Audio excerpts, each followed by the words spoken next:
So I've tried to do this video repeatedly under the 3-minute time limit talking about two founding fathers.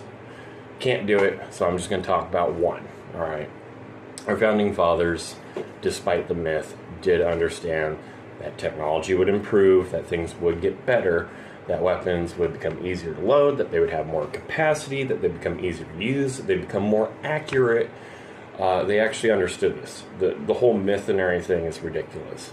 There's kind of a secondary myth in here too, because people, when they think of Le Mans, they only think of one weapon. They think of the LeMat. The LeMat revolver, yeah, it had a 9-round capacity, one shotgun shell, 8 rounds. Okay, they thought Le Mans only did that gun. Le Mans actually did stuff. They got started in the 1700s, and they weren't doing brass shell and stuff like that yet. They were doing paper cartridges, black powder, and they were doing revolver rifles, which have a problem with chain firing, of course.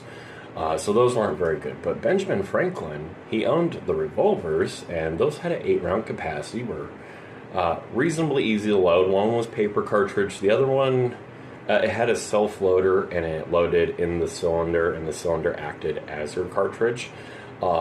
That being said, Benjamin Franklin understood that capacity would increase, things would become easier to reload, and the weapons would get better, because his first firearm was a really crappy musket.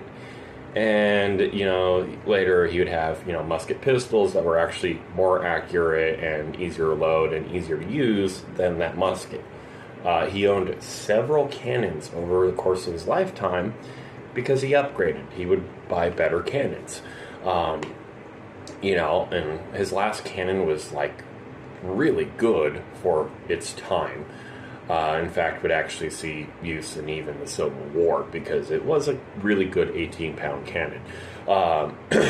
With that in mind, he understood all of these things, and he actually even looked at a 22-round capacity puckle gun. And his thoughts on it were that the capacity was great, and that was definitely the future.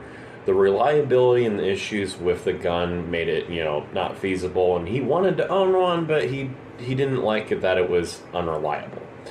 And his understanding was that, something like a 30-round capacity or even more was a reality. And the fact that it would be easier to use, more accurate, and more devastating was also going to be a reality. That's where his actual thinking was at. He was all about the technology, and he was even a little bit of a gun nut.